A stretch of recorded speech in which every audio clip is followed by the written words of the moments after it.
Okay, I was living in Queens, in my aunt's house, and it was pretty late, maybe 2 o'clock in the morning, and I was coming back, and I get off the bus, and where she lives in Queens is sort of off of an exit, and so I come off and I cross the street, and I feel like this car is sort of following me. I see the guy stick his head out the window, and then I go into the street where my aunt lives, and I notice he turns into that street. Not that street's a dead end, so unless you live there, you're not really going to turn in. I'm like, what are the odds?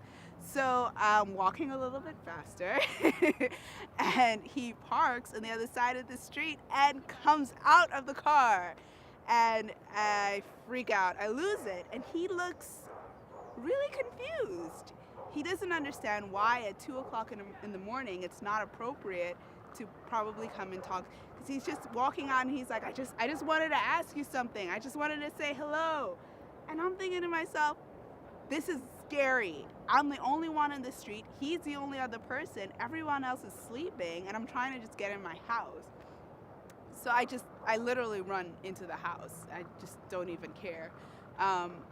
And yeah, I subsequently have spent nights over at friends rather than go back home at that time while I was living there. So, yeah. And aside from being afraid, how did you feel in that moment? Did you feel disempowered? Did you feel Definitely disempowered. I mean, I just, at that moment, I was trying to think what the appropriate response should be. Because it seemed as if I caught a glimpse of his expression. He just seemed genuinely surprised at my reaction. So what I had was concern. Like, why was this individual thinking that this was okay? Why did he think that my response was too much or excessive? Has he done this before and been successful? I just sort of was trying to empathize, if that was at all possible, with him. Can you cut for 1 second? Yep.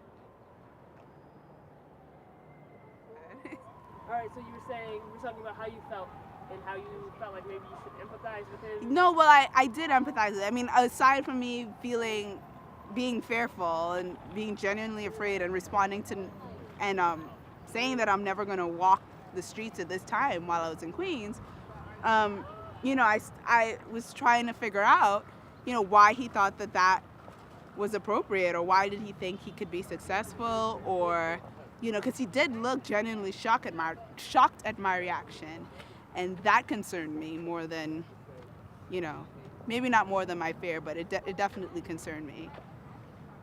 So what do you think we can do as a community to kind of bring awareness to this, to end this type of harassment? People thinking that it's okay. I mean, it goes with everything, from harassment to rape culture to how we view women, how men view men, how men think they're supposed to act, and how they view their masculinity. I think we should change the culture around masculinity, raise men to respect women, to protect women.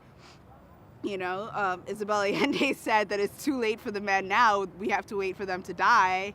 And, I have a son, and I'm going to teach him to respect women, not to harass them, not to rape, not to make them feel like they're in danger. Because essentially what they're doing is that they're making you feel like just a simple act of walking down the street is, worthy of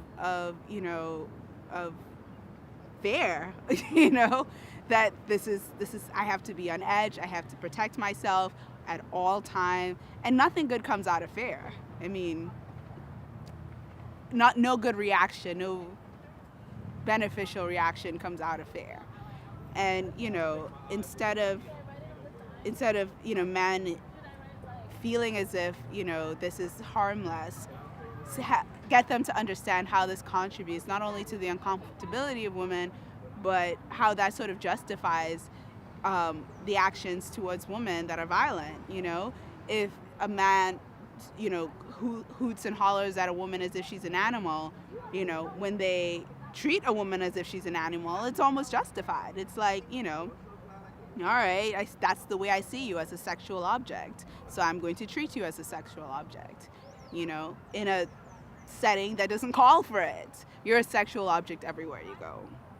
And, that's highly problematic. And I think that the only way to really change it, it's not for women to feel like they need to be armed or to take self-defense courses or anything like that, is to teach men to be respectful and to protect women rather than, put them in danger, make them feel like they're in danger.